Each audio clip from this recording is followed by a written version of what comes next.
अच्छे से सुनो। सबसे पहले लेखक के बारे में जानेंगे, इंडियन सिविलाइजेशन एंड कल्चर के लेखक के बारे में टोटल ऑब्जेक्टिव सुन लो, उसके बाद ऑब्जेक्टिव टोटल बता दोगे। ध्यान से सुनो। इंडियन सिविलाइजेशन एंड कल्चर के राइटर यानी लेखक महात्मा गांधी थे। ठीक है, महात्मा गांधी का पूरा नाम मोहनदास करमचंद गांधी है। ध्यान से सुनना, ऐसा चैनल कहीं नहीं मिलेगा कम समय में ज़्यादा चीज़ें देने वाली, समय बचाने वाला। बर्थ माने जन्म, 2 अक्टूबर 1869 में जन्म हुआ था महात्मा गांधी का ही, और मृत्यु हुआ था 30 जनवरी 1948 को। मृत्यु का कारण था एसासिनेशन यानी कि हत्या। आगे आपको मिल जाएगा, टेंशन मत लो। इतना याद हो गया होगा, थोड़ा सा आगे देख लो। मदर नेम मतलब मम्मी का नाम था पुतली बाई, और फादर नेम मतलब पिताजी का नाम था करमचंद गांधी। याद हो गया होगा अच्छे तरीके से दोनों।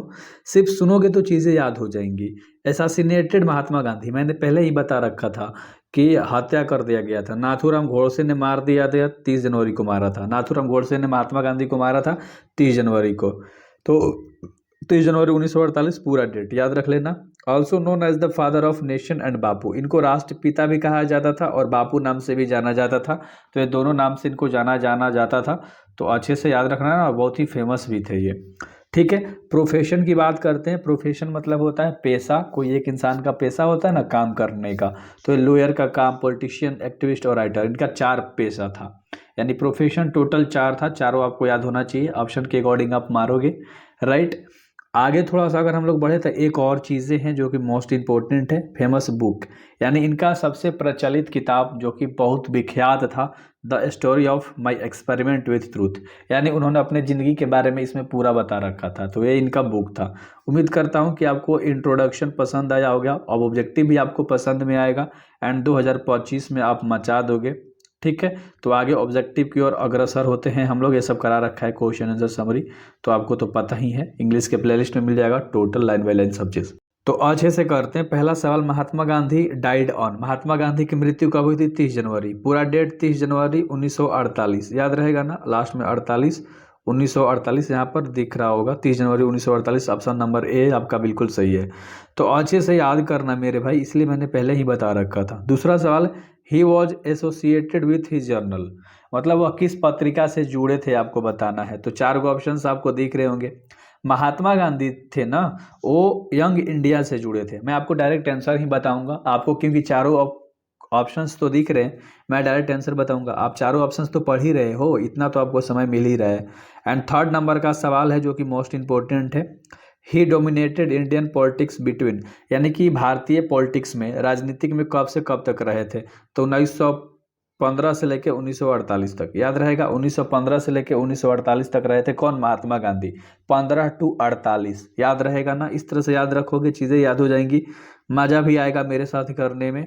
He was more than politician, वो एक पॉलिटिशियन थे। तुम्हें पता है यार कि वो पॉलिटिक्स में थे। ठीक है, इलेक्शन जो होता है, राजनेता थे, उसके साथ साथ वो क्या थे, उससे ज़्यादा तो एक स्पिरिचुअल लीडर थे। स्पिरिचुअल लीडर का मतलब होता है आध्यात्मिक नेता, आध्यात्मिक नेता, आध्यात्मिक।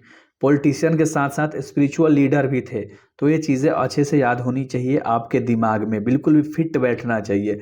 ही was popularly known as, Mahatma Gandhi किस चीज़ से फेमस थे, यानी किसके नाम से? तो बापू के नाम से फेमस थे। तो याद रखना, बापू के नाम से फेमस थे। एंड अगला सवाल है जो कि 6 नंबर का है कि what is the name of autobiography of Mahatma Gandhi, Mahatma Gandhi के ऑटोबायोग्राफी का क्या नाम था। अब यहाँ से ऑटोग्राफी का मतलब होता है जो खुद के जीवन के बारे में खुद से लिखता हो। तो my experiment with truth, introduction में मैंने कराया, बहुत बढ़िया बहुत बढ़िया, आपको याद है, चलो ठीक है। अगला, his main weapons were truth and, Mahatma Gandhi ने एक वेपन्स की तरह, हथियार की तरह इस्तेमाल किया था सच का और नॉन वायलेंस का, याद रहेगा ना, सच का और नॉन वायलेंस का। बहुत बढ़िया। नॉन वायलेंस मतलब क्या होता है? कोई हिंसा नहीं, ठीक है, कोई हिंसा नहीं किया था, सच के साथ लड़ाई किया था उन्होंने। तो अच्छे से याद हो गया होगा। 10 नंबर का सवाल करते हैं। तो यहाँ 7, 8, 9 क्वेश्चन थोड़ा सा मिसगाइड हो चुका है, टाइपिंग मिस्टेक है, टाइपिस्ट से, कोई दिक्कत नहीं। The existing chapter has been taken from which books of Gandhi ji, यानी कि जो इंडियन सिविलाइजेशन एंड कल्चर आपका चैप्टर है वो कौन से किताब से लिया गया है। तो माई एक्सपेरिमेंट विथ ट्रूथ से, मैंने पहले ही बता रखा था, ये महात्मा गांधी का किताब है, खुद के जीवन के बारे में इसमें बताया गया है। एंड अगला सवाल है 11 नंबर का, which type of prose pieces is Indian civilisation and culture. जो आपका इंडियन सिविलाइजेशन एंड कल्चर है वह क्या है आपको बताना है। चार ऑप्शन दिख रहा है, स्टोरी, स्पीच, ऐसे और ड्रामा। तो चारों में से कौन सा ऑप्शन सही होगा? तो 11 का जो ऑप्शन नंबर हो जाएगा वो सी हो जाएगा ना। ऐसे है यानी कि एक निबंध है, अच्छे से याद रखना, ऐसे है एक निबंध है। यार उम्मीद से बोलता हूँ इस चैनल से जुड़ जाओगे, एक भी डाउट नहीं रहेगा। What is the theme of chapters Indian civilisation and culture, यानी कि ये जो चैप्टर आप पढ़ रहे हो इंडियन सिविलाइजेशन एंड कल्चर, इसमें ना किस चीज़ के बारे में बताया गया है, इस चैप्टर का मतलब क्या है। तो इसने ना दो चीज़ों में अंतर बताया था सिविलाइजेशन में, कंपैरिजन बिटवीन टू सिविलाइजेशन, यानी दो सभ्यता के बीच में अंतर बताया गया है, भारतीय सभ्यता और यूरोपीय सभ्यता। याद हो गया होगा, बहुत बढ़िया। अगला सवाल है 13 नंबर का, who has co-written Indian civilisation and culture. ये जो चैप्टर है आपका उसमें कोरिटेन कौन है आपको बताना है। कोरिटेन, कोरिटेन कौन था, यानी भारतीय सभ्यता और संस्कृति किसके पास थी, याद रखना, तो महात्मा गांधी के पास थी। ये जो चैप्टर है तुम्हारा, तो क्वेश्चन को निचोड़ लो, क्वेश्चन को निचोड़ लो तब समझ में आएगा। What was the our ancestor satisfied with, हमारे जो पूर्वज लोग थे, दादा परदादा लोग थे, कहाँ रहना पसंद करते थे? गांव में। बहुत बढ़िया, वहीं पर संतुष्टि मिलती थी उन लोगों को, सेटिस्फैक्शन वहीं पर मिलता था, गांव में ही। एंड अगला सवाल है 15 नंबर का, civilisation is the mode of conduct which points to man path of duty, यानी इंसान को अपने कर्तव्य के प्रति निष्ठा रखनी चाहिए, ड्यूटी के प्रति, कर्तव्य के प्रति निष्ठा रखना चाहिए। सिंपल सा बात है यार, सिंपल सा क्वेश्चन था यार। अगला, the glory of Indians is that it's remains, यानी 16 नंबर का सवाल करेंगे, भारत का गौरव किससे बना रहता है? बताओ, भारत का गौरव किससे बना हुआ रहता है? इमूवेबल।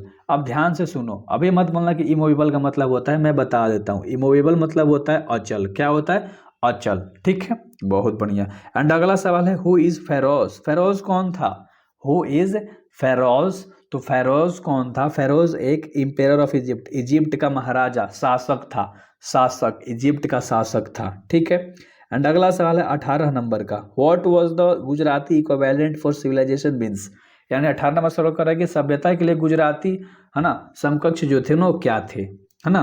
तो 18 का जो ऑप्शन होगा वही होगा, गुड कंडक्ट। क्या होगा? गुड कंडक्ट, याद रहेगा ना, good conduct.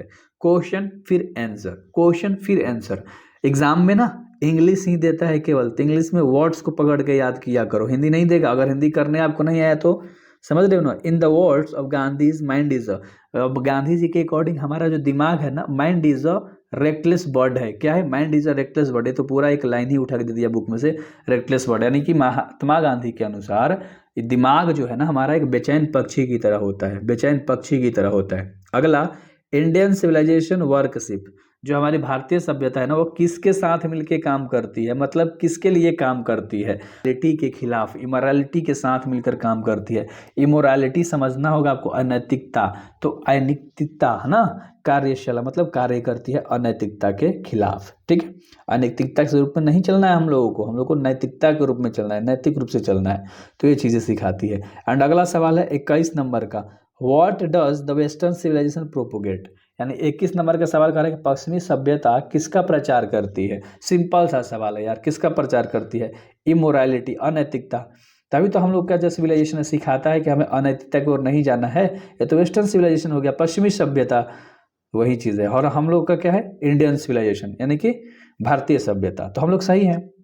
Happiness is a largely mental condition, जो हमारी खुशी है ना वो एक मानसिक स्थिति है यार। ये तो सिंपल सा सवाल था। एंड अगला सवाल है 23 नंबर का, sacrifice is the sole aim of our, यानी 23 नंबर का सवाल आपका कह रहा है कि बलिदान ही हमारा एकमात्र उद्देश्य है, बलिदान ही हमारा एकमात्र उद्देश्य है। यह बात ऋषि लोग कहते हैं। कौन कहता है? ऋषि। और बलिदान वो करते भी हैं, ये तो आपको पता है। And European civilisation will means, European civilisation का मतलब क्या है हमारे भारत के लिए? यूरोपियन सिविलाइजेशन का मतलब क्या है हमारे भारत के लिए? तो उनका जो मतलब है वो र्यून है। अब र्यून का मतलब होता है बर्बादी। क्या है? बर्बादी। यूरोपीय सभ्यता हम लोग को बर्बाद करना चाहता है। ठीक है। एटिक सिविलाइजेशन बिलोंग्स टू, जो एटिक सिविलाइजेशन है वो कहाँ से बिलोंग करता है? ग्रीस ले। ये तो बहुत आसान सा सवाल था। एटिक सिविलाइजेशन कहाँ से बिलोंग करता है मेरे भाई? ठीक है, तो बता देना है आपको। है ना, मतलब संबंध रखता है बता सकते हो, या बिलोंग करता है तो ग्रीस से। और अगला है what does the golden fleece means. Golden fleece का मतलब क्या होता है? एक सोने की मछली होती है बहुत महंगी सी, है ना, तो डिफिकल्ट टू फाइंड, एक सोने की चीज़ को आप खरीद मतलब ढूंढ सकते हो जल्दी नहीं, इसे खोजना बहुत मुश्किल है, एक तरह से एक फ्लीस है, ठीक है, गोल्डन फ्लीस है। तो आई होप कि आपको अच्छे से 26 टोटल ऑब्जेक्टिव याद हुए होंगे। एंड मैंने ऊपर आपको इंट्रोडक्शन पार्ट में भी बहुत सारे ऑब्जेक्टिव्स कराए, तो सारे भी आपको याद हो गए होंगे। उम्मीद करता हूँ आप इस चैनल को सब्सक्राइब करोगे सारी चीज़ें डिटेल में पढ़ने के लिए। So thank you very much. इसी तरह से इंग्लिश के प्लेलिस्ट में जाओ, डिस्क्रिप्शन में सभी वीडियोज़ मिल जाएंगी आपकी। Thanks a lot, thank you very much, मचा दो।